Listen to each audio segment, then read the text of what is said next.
All right, everyone, before we get stuck into this week's episode of the Late Night Race Review, we have a short little disclaimer to make. We jumped the gun, got a little excited, and recorded this episode before the news broke about Charles Leclerc and Lewis Hamilton being disqualified from yesterday's race. It was a random spot check. This is done all the time by the FIA to make sure the cars are compliant. So they picked out 4 cars. 2 of those cars happened to be Lewis Hamilton and Charles Leclerc. So the FIA technical delegate, Joe Bauer, discovered that both cars, their skids on the underside of the cars were not compliant with the technical regulations. As a result, both drivers have been disqualified since. Both teams did argue, in fact, though, that the high wear was due to a combination of the bumpy circuit and also that they didn't have time, basically, with the sprint race being included, that they didn't have time to be able to adjust the setup correctly. But the FIA said the onus is on the teams to make sure that they are compliant at all times. So with that being said, obviously now the new sort of finishing positions would have been Max Verstappen, Lando Norris, Carlos Sainz, Sergio Perez, George Russell, Pierre Gasly, Lance Stroll, etc., etc. That being said, let's get on with the fucking show. Welcome to the Late Night Race Review.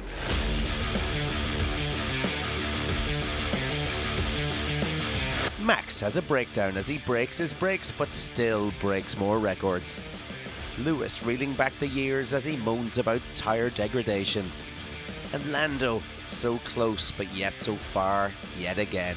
It's the circuit of the America's GP. We wrap it up with a look at our fantasy league and our predictions game, as always. Don't forget to support the podcast by hitting those like, follow and subscribe buttons. Welcome back to the Late Night Race Review. I am Owen Scott, and with me, as always, is Dave Jericho and Isidro Consalvish. I got you back around the right way this week, lads.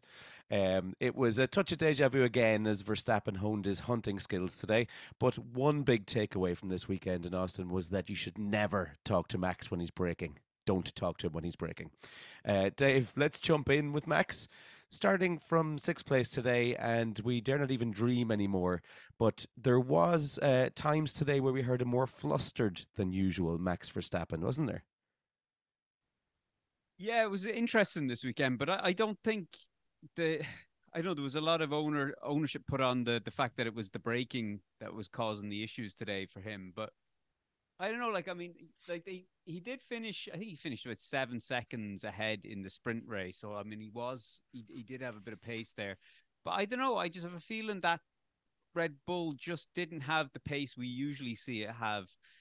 So I think even with the braking kind of issue being resolved, I mean, he still would have won the race. But I don't think it would have been quite as the 20, 30 second gaps we would have seen before. So yeah, he was definitely under pressure today, more so than we've seen all season. And yeah, but I mean, it just goes to show, even with the Red Bulls being under pressure, the team, the strategists, him as a driver, like, they still pulled the win out, so unbelievable. So are you of the opinion that the other cars, the Mercedes and the McLarens, are getting closer to Red Bull at the moment? A little bit, yeah, I think so. I know, like I said, I wouldn't draw too much into that, because I don't think it's a case of all we saw today was the other cars were getting closer. But I just don't think that braking issue was the be all and end all, because I think as well, after the race, I think in the cool down room, Max was putting a lot of the issues down to the tires. Over the braking, and then obviously over the radio we heard obviously all through most of the race that he was having issues with the braking. But then even after, in the post-race interview with Jenson Button, he was kind of saying that he wasn't over exaggerating on the issue with the I was expecting to come out and say, yeah, the brakes were terrible, blah blah blah, but he didn't. He kind of came out and said that the brakes weren't quite right, and he wasn't getting the same feel from the car that he had yesterday. Mm-hmm. That's a big difference. If you're just not getting the same feeling of the car from yesterday versus today, that's, for me, that wouldn't be the same as having a braking issue. Like, that just says to me that you just can't find, you're not getting the braking balance or something like that set up correctly. But yeah, so I think it was just a combination of things. But I wouldn't see this as being a pattern for the remainder of the season, that we're going to see it quite as close. And just on that, before I shut my yap again, because we got lured into this false sense that we were going to have a really close race when we saw, in qualifying we were seeing like I think it was like a tenth of a second that was covered the top four or something like that. I think that was for the sprint race, wasn't it? We just see the sprint race, the qualifying for. Where is it? No, sorry, it was it doesn't matter actually. Sprint and the Grand Prix were very close, but it was that soft tire that kept them close, which says to me it was a bit strange. Like that raises a question for me. Why was it so close for the Red Bull? Why weren't the Red Bulls as fast as normal on the soft tire?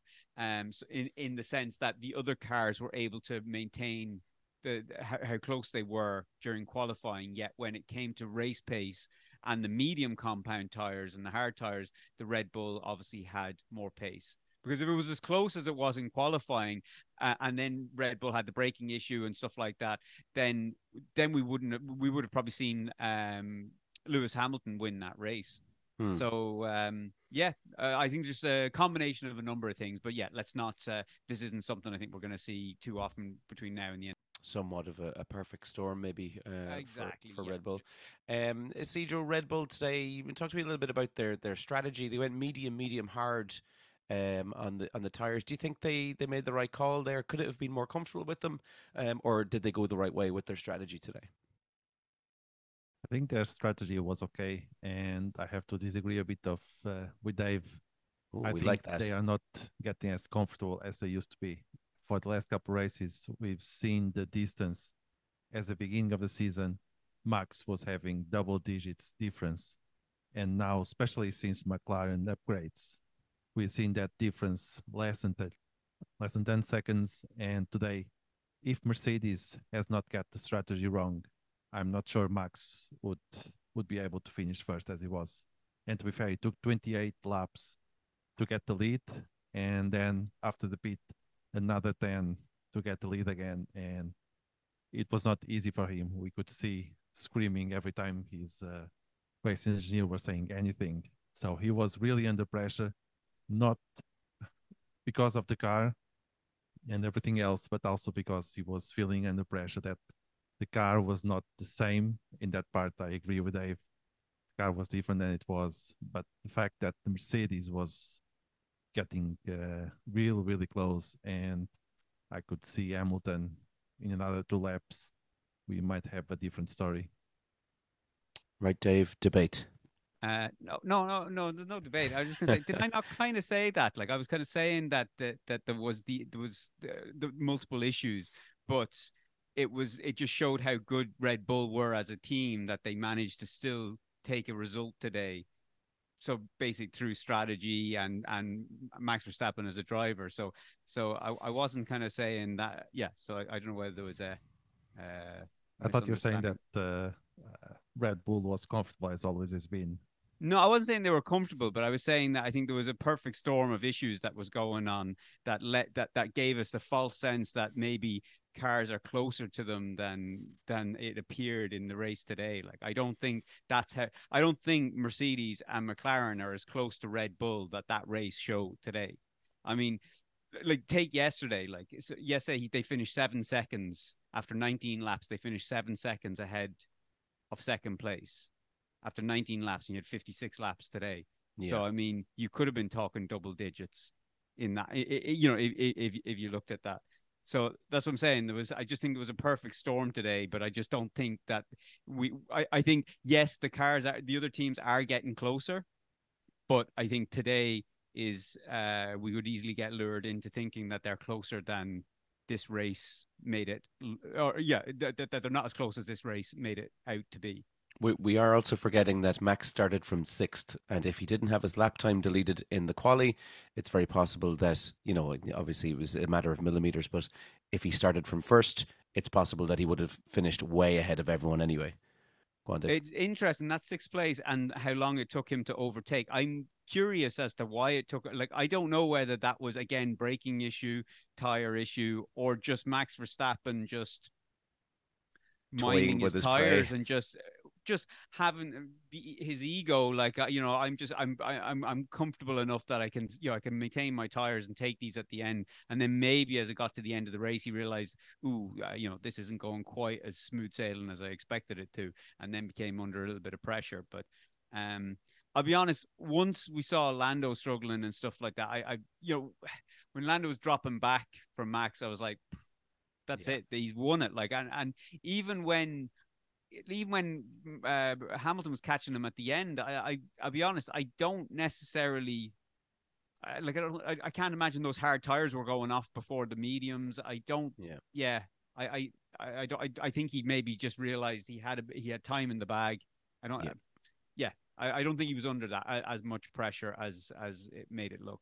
I think Max finished. Sorry, go on, Sergio. Yeah, go on. Max finished just 2.2 ahead of Hamilton, and that was because Max was able to get DRS to overtake Show.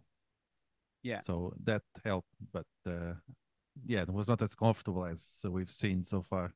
Yeah. Yeah, no, definitely a couple of laps extra now, and I think they were in trouble. But I don't know. I'd love to know what the sudden drop out, like, because from the last, I'd say the last 5, 6, maybe even 7 laps, is when there was a noticeable decline. Certainly the last kind of 2 to 3 laps, there was a massive decline in the pace of Verstappen. So it'd be interesting to know what that drop off was, because I find it hard to believe that it was the tire degradation at that stage, given the times that the tires went on for both drivers, and hard versus medium. So the answer is I don't know, but it's just a bit of a strange one for me that there was that Lewis was catching that quick. And again, I'll say it again, I guarantee I will stick my neck out and say this will not happen again between now and the end of the season. This was definitely a perfect storm. Interesting. Yeah, we'll have a look at it next week and maybe touch back on that point and just see. Yeah, you're going to clip that out and say, "Oh, look how wrong you were, Dave." Absolutely. Or am I arsed going back and actually clipping something out? Exactly. We shall see. Let's move on slightly from that. But there was a point this week when a text came through in our WhatsApp group, and I think we all felt it at the same time, that there might have been a final nail in a Perez Red Bull coffin. He managed to finish P5 today in the end, but it doesn't seem to be good enough. I don't feel anyway it's good enough for a Red Bull driver anymore, is it, Dave? Not at all. I mean, we heard it all through the commentary as well, that I think Martin Brundle was saying that he needs to be up right behind Verstappen to be able to give Red Bull choices when it comes to pit stops, when it comes to defending, and just race strategies in general. So he's not helping the team in any way by being that far back. And that has been since when was this? He won this, was it the 3rd race of the season or something? I can't quite remember, but it's literally since then. Once there was that little bit of a flutter on the airwaves of, oh, Perez could challenge for the title here, he just went, no, I'm not, shot the bed and just jumped out the window. Like, so I think ever since then, he's never been available as a teammate. He's never been there to be able to give Red Bull that comfort of being able to manage and control a race with 2 drivers. So like, I mean, we keep saying it every week. I mean, he has to go. I mean, they have to replace him. They need someone that can either push Max Verstappen to the next level, which scarily I wonder what that would be. Or they need someone who's going to be happy to play the Valtteri Bottas kind of role that at Mercedes that he could do at Red Bull. So that, he's basically like that. He's the tail gunner for Max Verstappen, but yeah, Perez is not the man to lead them or to be that number 2 in 2024. I mean, there's just no way. we could get into that merry-go-round again of who will take the seat, but there's no point in even going down that road. No, Isidro, are you of the same opinion that Perez is done, or is there a way back for Red Bull and Perez? I think might be some light at the end of the tunnel if managed to get the second place in the Drivers' Championship. And depending how comfortable that would be, he might have another year. But if he doesn't get the second, yeah, he's probably gone, if not gone already. Dave, currently points-wise, where is Perez? No, I'm just checking that now. I knew you were. I saw you shaking your head when Isidro was saying that. I mean, but do you know, I'm still shocked that he's in second place. Yeah. I don't even know how. It's like he's not. I'm like, has the guy scored points? I know he has, but it feels like he's not been scoring more points than everybody else that should be ahead of him. Yeah. I think his early performance in the season is the only reason he's still in second place. He basically used up all his tires at the start of the season and is now limping home and hoping to God he can get away with a one-stop strategy to the end of the season. Like, Yeah, pretty much. It's yeah, I'll be honest, even retaining second in the championship isn't enough to retain him for 2024, because finishing second in the championship does nothing for Red Bull as a team in 2024. They need someone that on race day gives them options and gives them the ability to control a race. Him finishing second because he had a great start to the season doesn't do anything for them unless they know something internally at Red Bull as to why there's a drop off of form. There could be some issue, some personal issue that he's just not 100% focused. So maybe there's something else that's going on that they're more aware of. Although given some kind of recent kind of talk from Helmut Marko and Christian Horner says to me that they're actually just more putting pressure on him to pick up the pace a bit. So yeah, that I don't think that finishing second matters. And I mean, we're in Mexico next, I think. So I mean, his home Grand Prix, you would expect him to pick up a podium there. And I'll be honest, if he doesn't pick up a podium there, that says it all for me. Like, you know, because he usually does well in Mexico. Yeah, look, flogging a dead horse, I think. Yeah, currently points-wise, he's on 219 points, he's on 238 points. Hamilton is just behind him on 219 points. So, if Hamilton, that's not the latest, is it? That's not after today's. Oh, I think that's probably. Oh no, it's probably not. No, probably isn't actually. I can calculate from today, so I think it's closer now today. So yeah, Hamilton will be closer again, even. So if Hamilton continues this form, it's very much looking that he won't retain on his current form as well. That he won't retain that second place. How many races have we left? 5, is it? I can tell you now. Mexico, Brazil, United States, and Abu Dhabi. Oh, so 4 races. Yeah. I mean, he could squeeze that second place. I think he could actually retain that. I mean, although Mercedes, that upgrade seems to work. Well, it's working for Hamilton anyway. We'll get to that in a bit. But so yeah, I think Mexico, if he has a strong result in Mexico, I think he'll just manage to hold that second place. But if he shits the bed in Mexico after some dodgy tacos, then he's going to end up in third, and that's the nail in the coffin. But to be honest, I think the nail's already in the coffin. They're just waiting for that hammer to come down on it. Yeah, as you say, Mexico is vital because if you look at the next 2 races after that, you've got Brazil and the United States. Hamilton loves Brazil. And he also loves the United States. He's not going to not perform in those 2 places. Abu Dhabi. Everyone's going to be green coming into Vegas anyway. Yeah. You want someone on form going into a track that no one's ever driven before. You don't want someone who's just, not with it on a track of unknown.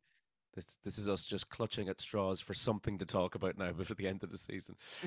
But Hamilton, Dave, and tire talk was back in our screens. It was deja vu. Hamilton talking about degradation again. So 2020. But it seems like an age since we've heard Lewis talking about the tires, and ultimately he was chasing down that McLaren, and he did the business today. He just was solid all day long. Yeah, do you know, I have to say, hats off to Mercedes. Like when they stopped McLaren, or when they stopped McLaren, what am I talking about?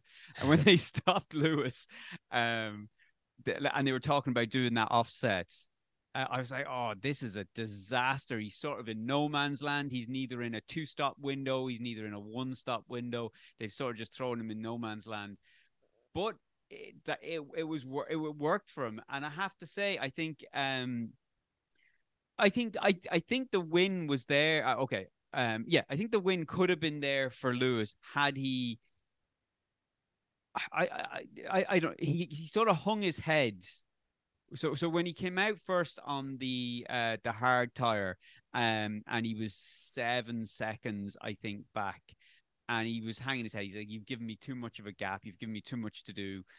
And it took him a few laps, obviously, get the tires up to temperature. But I think psychologically, he thought he was kind of beat. Like, he was pushing, but I don't think maybe he was pushing to the extent that we know Lewis Hamilton can push when he needs to. So there was a little bit kind of time lost there. But then obviously they went on the final stint. Then the same thing happened. He came out. He was on the medium tires then, and he was sort of saying again the same thing that. I'm trying to think what he said. It was something to the same effect. Like there's a lot to do basically, and the tires weren't going to last to the end. That type of stuff. And you're thinking, and also like when his team came on the radio to say, oh, that P2 is there, or the P2 is an option, possibly even the win. I don't know. They should have come out on the radio saying the win is there for you, Lewis. It's there for you to take. Go for it. Like don't say maybe the win's there. Like you can already tell from the language that's coming across from your driver that he's not confident that he's got the pace on the tires to do it. You knew that when he was on the hards. You knew it when he came out on the mediums. And all you're doing is saying, nah, maybe it's there. You might do it. I mean, Jesus Christ, lads. Like, even if you're bullshitting them, tell him the win is there. Go for it. Give him momentum. Give him encouragement to go for it. And I know it's easy to say, oh, he's a 7-time world champion. He doesn't need encouragement. Of course he fucking needs encouragement. Like, I mean, he came out, you could tell his head was down. Like, so I think the win could have been there had he have been a little bit more aggressive and a little bit more confident on the tires earlier on. But yeah, he didn't. But he did. He got P2. It's still a good result. That would be uncharacteristic of Bono, would it not? That he is always pretty encouraging about the fact that a win is there. Yeah, I don't know. Like when I heard it live on the telly, I was kind of like, why would you say it like that? You can just tell he's like that. The head is down at the moment. Why would you say it's a maybe? Like P2, that was almost an inevitable. Like Lando Norris he was done, like, quite early on in that kind of stint. So that was inevitable. So why say, oh, P2's on, maybe the win? Just say, like, P2's on. It doesn't make any difference. Forget about that. The win is on. Go for it. But either way, look, I think they did well though. I think they did well with their pit stops. I think they did it as best as they could. I think, even though when they, like I said, when they did come in for that early pit stop, or not the early pit stop, sorry, when they came in for that offset sort of pit stop, I initially thought this is a disaster. They're in no man's land. They're going to end up back in 5th or 6th or something like that at best. But no. All hats off to them, and it's a pity. I was kind of hoping he would have managed to get the win, but look, we know how strong Red Bull are, and the Red Bull managed that to perfection, given that it was the last lap, and as Isidro said, only for the DRS that Verstappen got from Joe, was it? It could have been a different picture. Well, I mean, look, he probably still wouldn't have taken the victory. I don't think there was anywhere for him to overtake at that stage. But yeah, it was close. It was close all around. Sergio Russell, on the other hand, had quite an understated day and weekend, for that matter, struggling for pace and seemed to find it quite hard to manage with track limits. Even what happened to George Russell? Yeah, Russell was different Russell of what we've seen, where he goes unnoticed on the race and always get a few points. But this weekend, and particularly today, yeah, you could see Russell pace was not the same, and definitely very far away from Hamilton performance. But probably next week in Mexico, let's see the W14 of Russell. see if he can do better. But today, I don't think it was a day for Russell. Dave? Do you think the upgrades worked more for Lewis and not for Russell? Because, like you say, Russell wasn't on it at all weekend, which is kind of a bit uncharacteristic for him. Whereas Lewis, it just seemed to suit him. And I know he likes this track, but it suited him really well. I'm just wondering whether these upgrades, is it just taking Russell a little bit longer to get to terms with them, or do they just suit Lewis more? I don't know. Yeah, What do you think? go on, yeah, Cedric, go on. Yeah, I think Russell was not comfortable with these upgrades. They definitely work. We could see Hamilton doing much better than he'd done before, but Russell still needs more time to adjust. Yeah, that's exactly what I was going to say. So I'm glad you said it first. Save you saying anything. Right, Dave, bring us on to McLaren. McLaren these days, they're always in and around the top of our questioning, and deservedly so. But they just didn't quite have the beating of Max and Lewis today, but a very brave race from Lando, and a deserving driver of the race award at the end of it as well. Yeah, I think yeah, it's a weird one from McLaren because I think they're the team on the grid that are making the most progress coming towards the end of the season. But I don't know. I think today they got bullied into that second pit stop at the time that they made it. Red Bull made the pit stop early to do the undercut, and I think McLaren made a silly choice. They decided to go for the undercut and go toe to toe with Verstappen, thinking that they had that pace to the end of the race, and it just wasn't on for them. Like, and I'm trying to think, did they? Yeah, they had two. So they had two new sets of two sets of hards. And I think they had one new set, or was it one used set of mediums? Do you know? Let's say for talk's sake, it was one new set of mediums. Like, they could have extended. Like, I still don't think the race win was on. I don't think they were maybe nursing those tires as well. Like, I think the reason Lando was dropping off was because he was absolutely driving the bollocks out of that car. To be able to try and keep up with Verstappen in any way, shape, or form, and that was with the issues that Verstappen had. So that's what I'm saying. There's a bit of a false sense of what's going on here in terms of how close the drivers were. Yeah. But that second pit stop from McLaren, I think, came a little too early, and I think there was a bit of a knee-jerk reaction to the Red Bull undercut from the first stint, and they decided to do that in the second stint.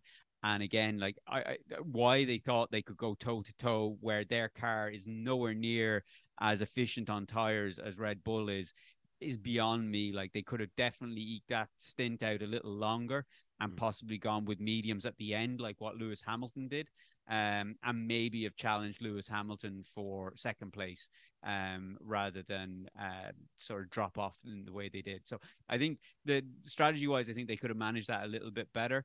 But either way, I won't take that away from McLaren because they're the team I think that have made such progress this season. Cedro, would it have been a good tactic to possibly sacrifice Piastri when they saw that he was having issues, and drive him straight into the side of Verstappen at some point during the race? I think that would be plan B for McLaren if they came to that. No pun intended on the plan B. Yeah. What did you think of Lando today, Cedro?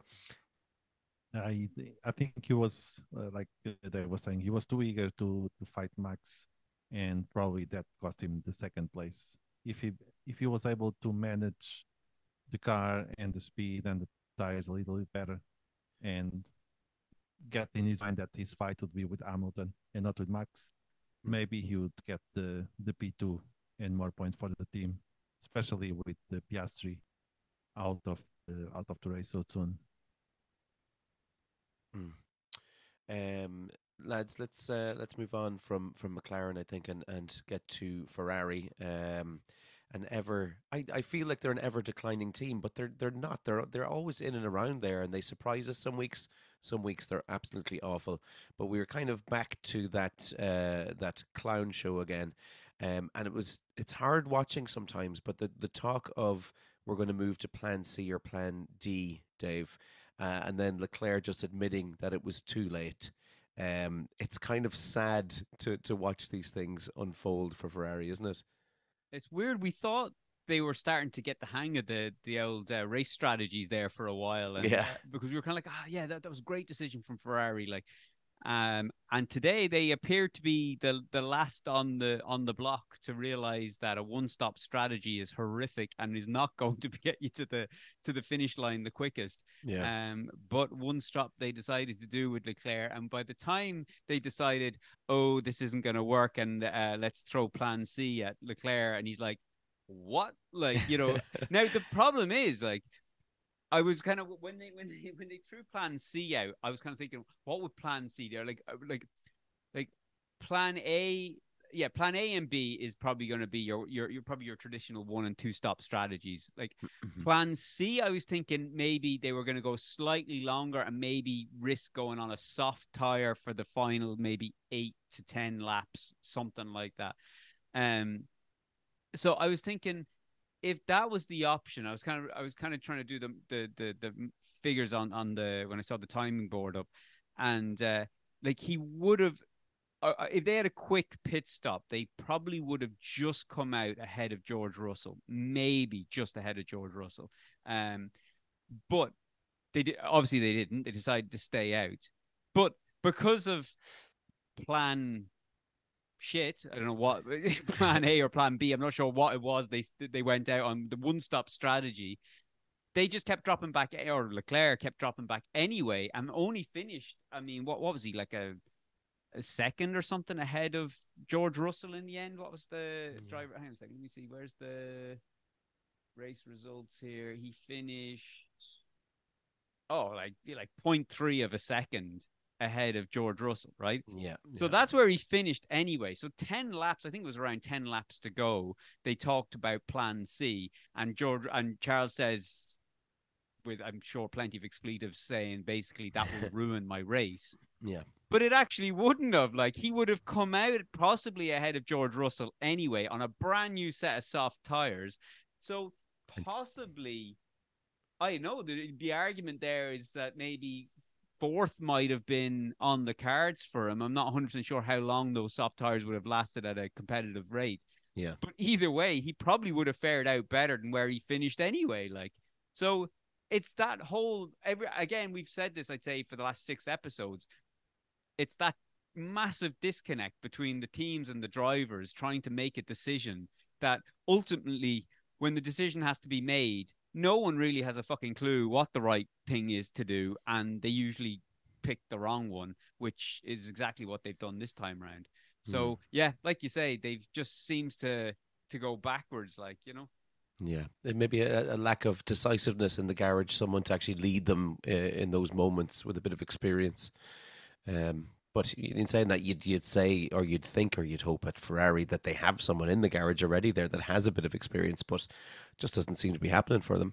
Well, the problem is that you've got the someone in the garage or the strategist sort of saying, this is what we suggest, but they're sort of, I suppose at the time, they're allowing, and like most teams do, they allow the drivers to say, they're the ones out on track racing. So ultimately, if they don't want to come into the pits, they don't have to turn the steering wheel to the right and come into the pits, like, or the left as it was today.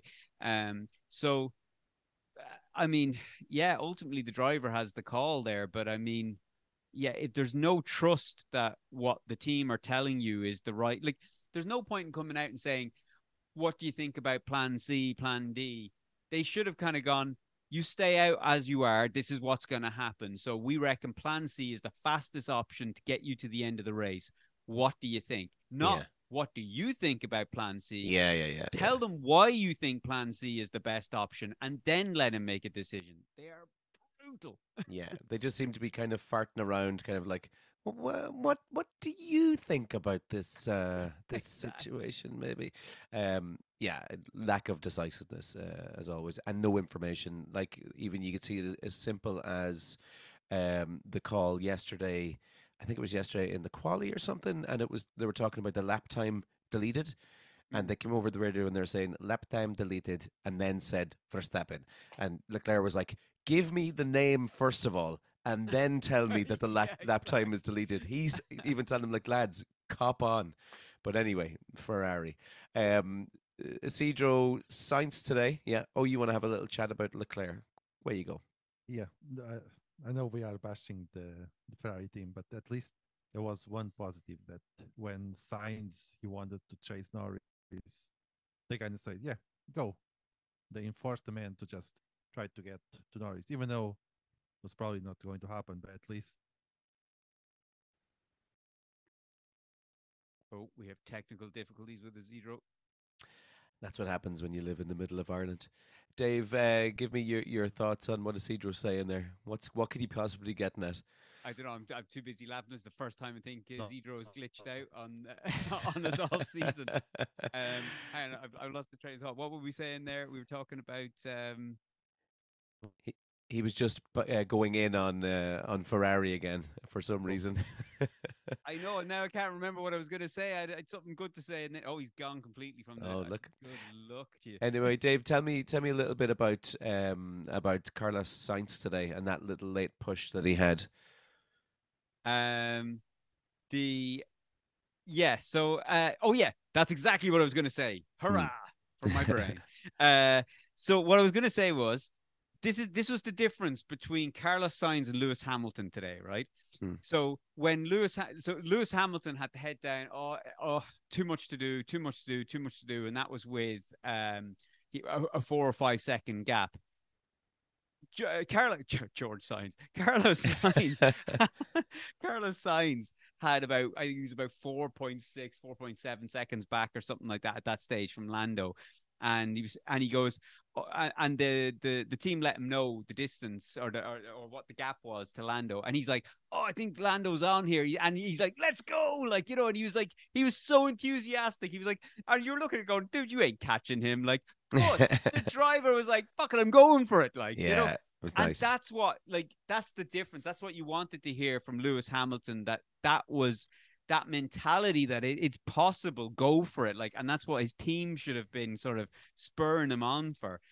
So yeah, Carlos Sainz, great, and I think that was probably the best. As I think that's what our glitching friend here, Zedro, was trying to say, that that was probably the one thing Ferrari got right today, was at least allowing Sainz to, basically for Leclerc to let Sainz through to have a shot at Norris.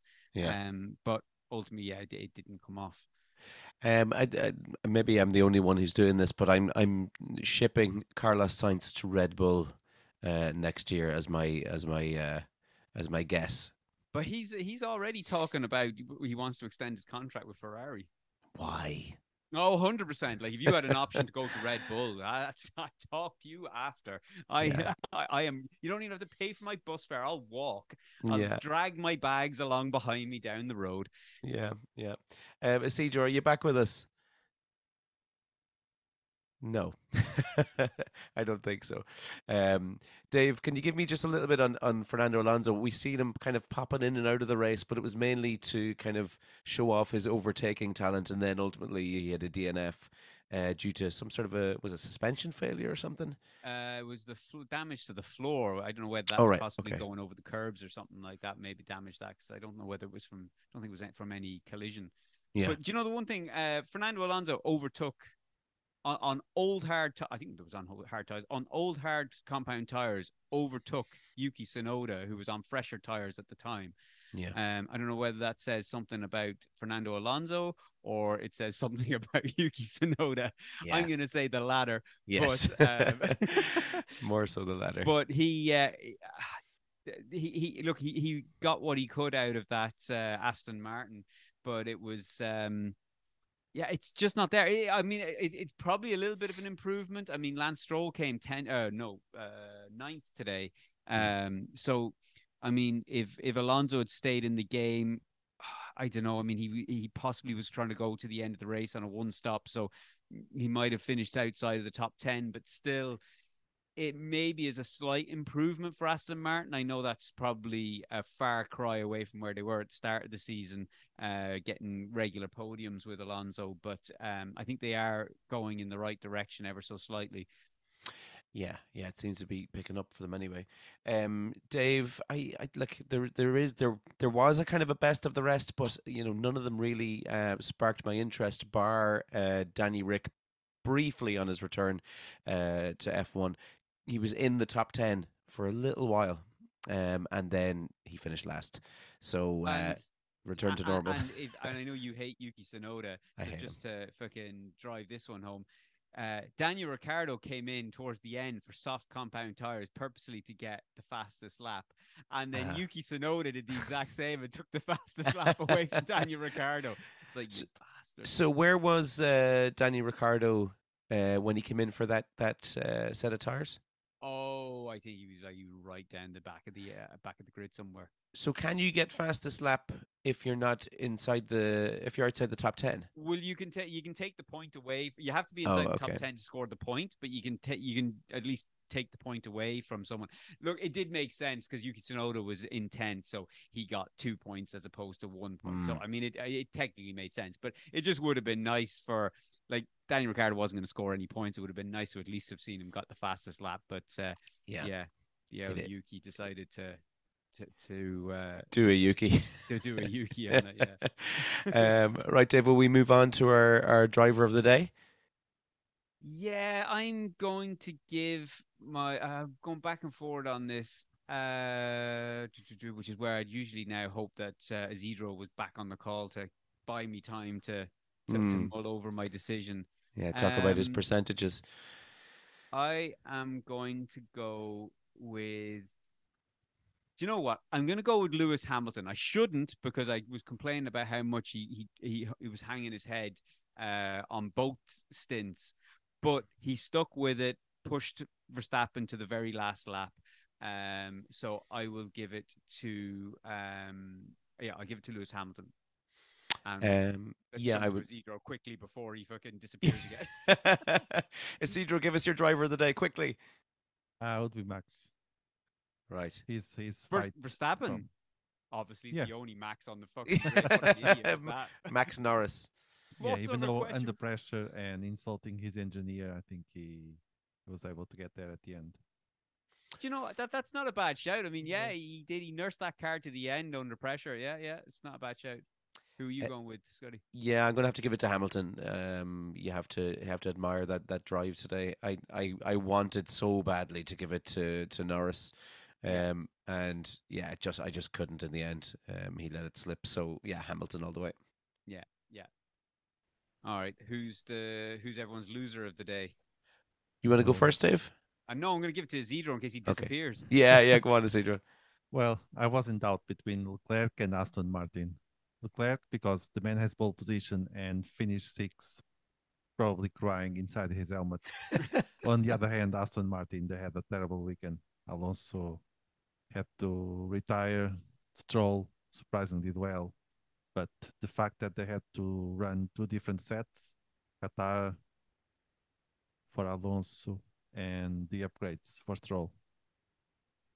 Yeah. Do you know, it's funny, like, we were only saying just when you were taking your El Siesta there that we were thinking, well, I was thinking that Aston Martin, I know Alonso went out with floor issues, like, but I mean, I think that I put that more down to bad luck, but I think maybe their upgrades have sort of started to yield a little bit of fruit because they're not quite as off the pace as they have been over recent races.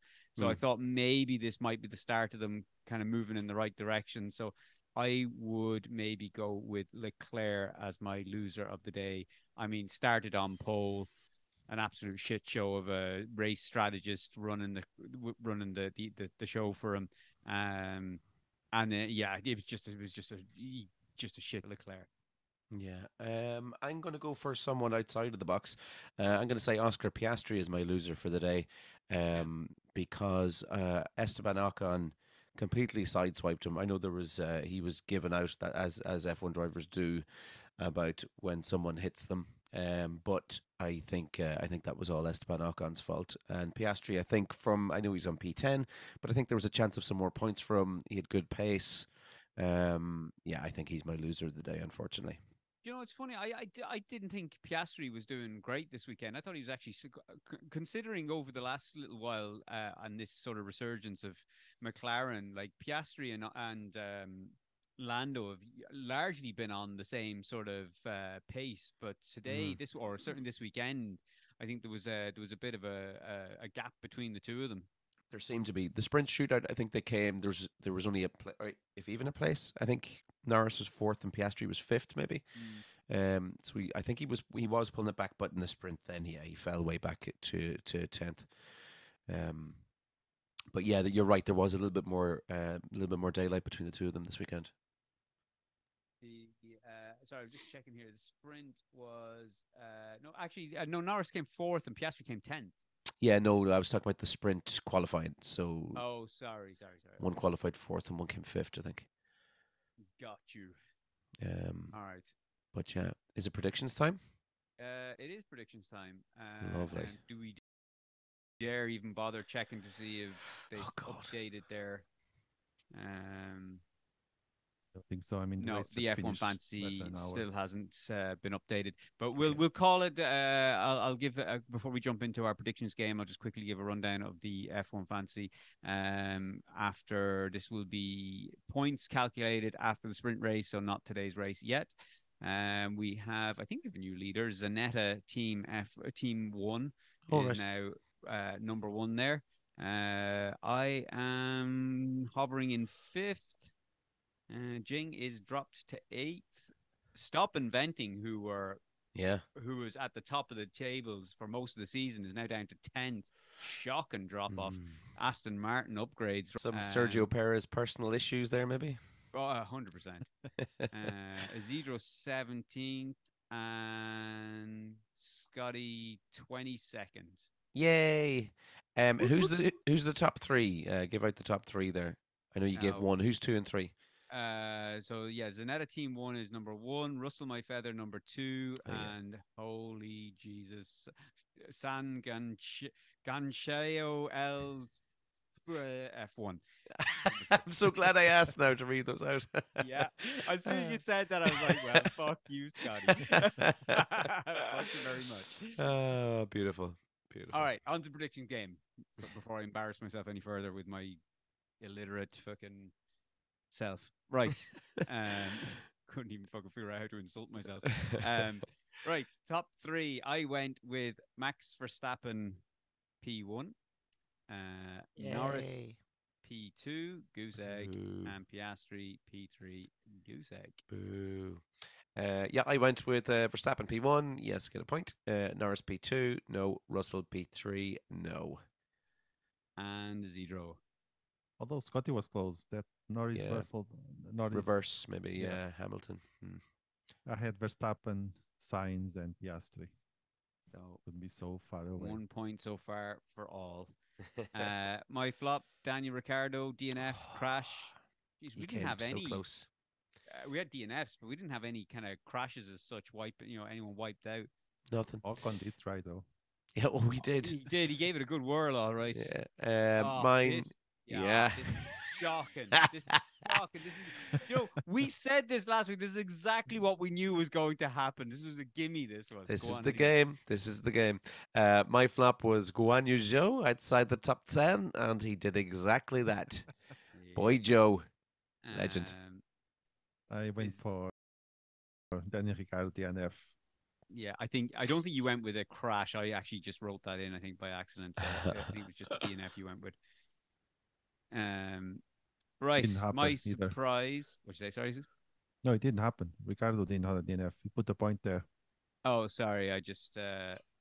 Thank you, Sandra. I want to be fair. Okay, so my surprise was Alex Albon top 10. No. Alex Albon finished anyway. Was it like 12? He was P11. He was close.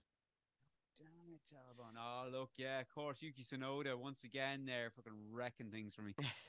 All right. My one was Daniel Ricciardo inside the top 10. That was coming true for a little while, but then he just fell off a cliff. It was an epic fail. Yeah, so 0 points there. And I had Albon inside top 10. So close. Another goose egg. So that gives the point this week to Mr. Owen Scott. Yes. I love it. That puts you firmly now, Scotty, with that extra point. Yes. On 8 points now this week. firmly at the bottom of the table. Second place. And me and Um, Isidro both on 10 points. Look, I had to, after your shitty Joe call, I had to fucking put you down somehow. the comeback is on. I'm telling you, the comeback is on.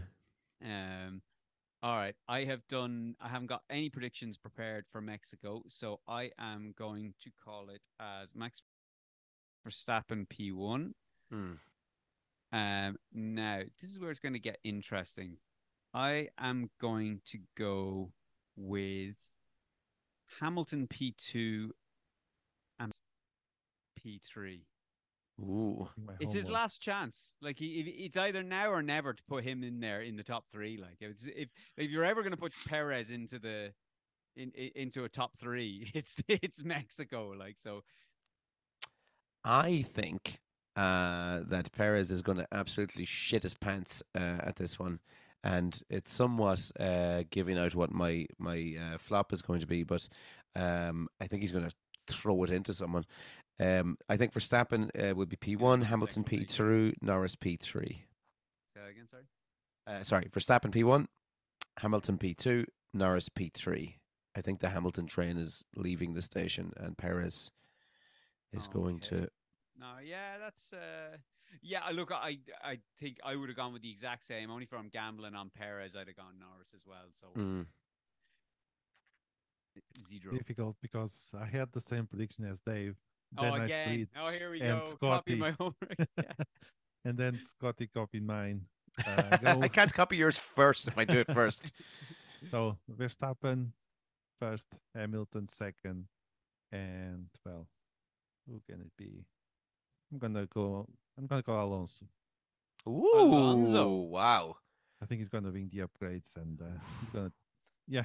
Way to throw away some points. All right, go give it to him. Yeah. I'll take that all day long. Right. My flop is going to be. Should have prepared something. Well, you know what? Fuck you, Scotty. I'm going with Sonoda outside the top 10. Okay. Well, I was I was gonna say Perez was gonna smack it into a wall, but I'm gonna change that now. I'm gonna say Lance Stroll outside the top 10. Oh yeah, we're all fucking playing the fucking dirty tactics. Night 2. Check. Isidro. I'm gonna go with Bottas inside top 10. I'm not playing dirty like some people here. Bottas, what? Inside the top 10. How's that a flop? As your flop. That's your surprise. That's my flop. Ricardo DNF. That's my flop. Just had that ready to go. Didn't even miss a beat. That was muscle memory there. Yeah. It's almost like Dave's Schumacher top 10 last year. Yeah. All right, Ricardo top 10. Ricardo DNF. DNF sorry, was it? Yeah. Yeah, Ricardo DNF. All right, my surprise will be just because I want to stick it to Scotty some more. I'm gonna go. I know what you're. No, I can't. I can't do that. No, I can. I can be different. Alonso inside the top 10. Wait, did he finish outside the top 10? Yeah, he DNF. He retired. Oh, you dick. Yep. Suck it. Okay, well then I am going to say Oscar Piastri inside the top 10. Piastri outside the top 10? Inside. Yeah, oh, sorry, surprise, isn't it? Yeah. Dick. Really, the two of us are going all in on the shitty rules. Yeah. The dirty tactics are coming out. Yeah. All right, Isidro. I'm How are gonna you go going to play Bottas this top one? 10. What'd you say? Bottas top 10. Oof. I mean, playing. you had Ocon to pick from there. You didn't even go near him. No. I mean, cool. I don't like winning either. Cool.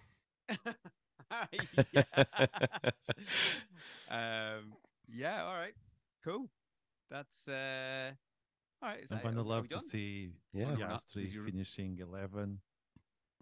What's that? I'm gonna love to see Piastri finish 11, Stroll finish 12, and Tsunoda finish P9. Yeah, it's likely and to you happen. know that could very well happen.